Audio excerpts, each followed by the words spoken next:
What is it about YouTube that is slowly killing off their top performers on their platform? I've been thinking about this a lot over the past few days, and as I've thought about it, I think I've come up with some answers for why, and I felt like I needed to share my thoughts here with you lovely listeners. So we're going to get started here without further ado, and stick around to the end if you're interested, because I think I actually found a solution to the problem that we're about to talk about. Welcome back to your favorite podcast and mine, Wheels, Winchesters, and Weebs. Recently, I've noticed a slew of my favorite YouTubers talking about retiring from the platform and sharing their experiences about what it's like to be a full-time content creator. And I couldn't help but notice a really sad and strange observation. Close to half of the creators that I've watched for a long time, we're talking since high school in 2016, have either quit, thought about quitting, or pulled their content back severely. What's even more interesting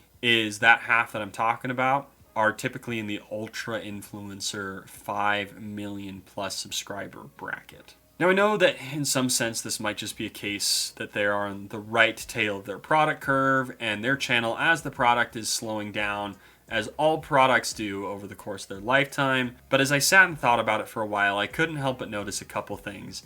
And I wanted to share them here because when I finally wrote them down and thought about them, I get the feeling that some of us regular people in the modern world are also struggling with these. And maybe this could help them. Maybe this could help you if you're in a similar situation. A study from last year, done by a group of researchers at the Australian Institute for Suicide Research and Prevention, made the claim that regular YouTube users are more likely to experience increased levels of loneliness, anxiety, and depression. Although I don't have the data in front of me right now to know for sure whether or not I agree, it really seems like that's the case, and it's hitting creators just as hard, if not harder, than the rest of us. In fact, in the last I Am Quitting YouTube video that I watched, a famous gaming YouTuber mentioned how the grind of YouTube was affecting his mental health. Another one I watched before that mentioned how tired he was all the time. Earlier still, one of my all-time favorite YouTubers, I've been watching them forever, mentioned how stressful it is that his videos are losing views because it's directly tied to his livelihood.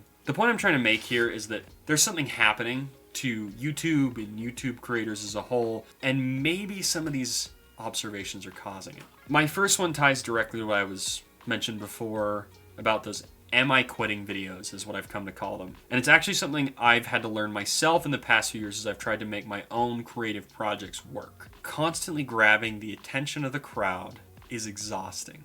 I know it's a common trope to hear from every motivational speaker under the sun about how the crowd's idea of what's cool is ever changing. It's especially true on the internet. And if you don't believe me, I invite you to go back to the year 2018. I get the feeling you already know what I'm going to talk about. As crazy as it sounds, for a while there, it was the cool thing to bite into pods full of laundry detergent.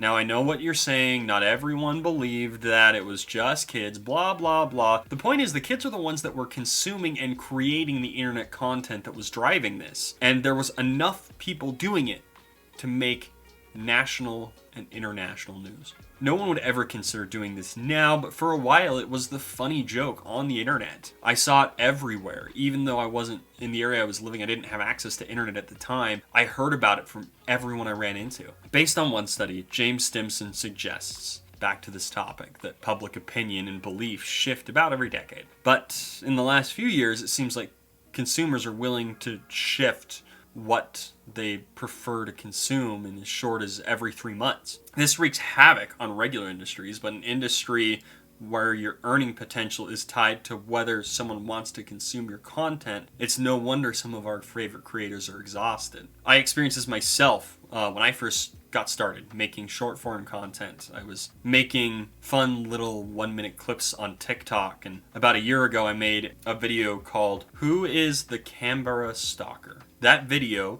got 180,000 views in the first 2 weeks I uploaded it, and I was stunned. Long story short, I spent the rest of my time on TikTok's platform trying desperately to get another video to that level of success, unsuccessfully. As each video after that got less and less views, making TikTok consumed more and more of my energy and time and I liked it less and less. A few months later, I realized my regular views weren't even 1/10 of what they were before that video was released, and I would need to make something like 56 videos to fix the algorithm so that it would put me back to where I was before that. I just stopped. I was exhausted, and it wasn't fun for me to create anymore. I had spent so much time chasing the crowd that I didn't want to be creative anymore at all. I deleted all my accounts, and I didn't feel excited about making content until actually the Side Hustles podcast episode I made not too long ago. I'm not super famous. I don't have a huge following, but I hear a similar narrative from these "am I quitting YouTube" videos all the time. And I can't help but feel some of their pain because it's much, much worse for them. The idea of being exhausted all the time connects to my next point, which is for the big creators and for people who are trying to grow on YouTube's platform, you don't get a break. If you look at people like Mr. Beast, Jordan B. Peterson, Markiplier, the other big creators on the platform, they release content every day, sometimes multiple times a day, or until fairly recently they did. It's important to remember that these are finished products, not including editing time, planning time, or all the other tasks that go into making something like this. And I know some of the larger creators probably have managers and editors to help them out with their pieces, but there are still some tasks that can't be outsourced. And with everyday uploads, that adds up. Eventually, it reaches a point where you won't ever have a break, because if you do, your earnings go down. Thankfully, I've noticed recently that a lot of larger creators are investing in other business opportunities, which is fantastic because it diffuses this issue a little bit. And those are cases where you see creators taking longer breaks from YouTube because they're not going to lose out on revenue from doing so. That helps to hedge against this problem. But if you're a growing creator or you haven't reached that level where you can reinvest funds into something else, I can see why it's burning you out. Another comment that I hear from YouTubers on the verge of leaving the platform is the comments that they seem to get on a regular basis. These comments range from everything from basic criticism to what I feel is totally inappropriate to mention on a video. But it seems like the comments themselves aren't actually the problem. The problem is consistency. One of the creators I brought up earlier mentioned a case where they were getting one particular comment that was on the totally inappropriate range of comments, and also just broke my heart when I heard it. They were getting that on every social media platform for months. On top of everything we've already talked about, every day they woke up to sometimes hundreds of thousands of people making the same comment. I've never gotten to that level, and to be honest, I'm a fighter. I don't mind getting into arguments with people, but I can understand how for even the strongest people over a long period that can take a major toll. It doesn't help that, honestly, a lot of the big creators don't get much privacy either. Unfortunately, one of the more insidious things about YouTube is drama channels, which, for those who don't know, are equivalent to the paparazzi in People magazine on YouTube. They find scandals and missteps by creators to attract new viewers and anti-fans of the creators they're attacking. I use that word specifically, by the way. Creators make fantastic targets for these channels because they provide a lot of content, especially when they have huge spheres of influence.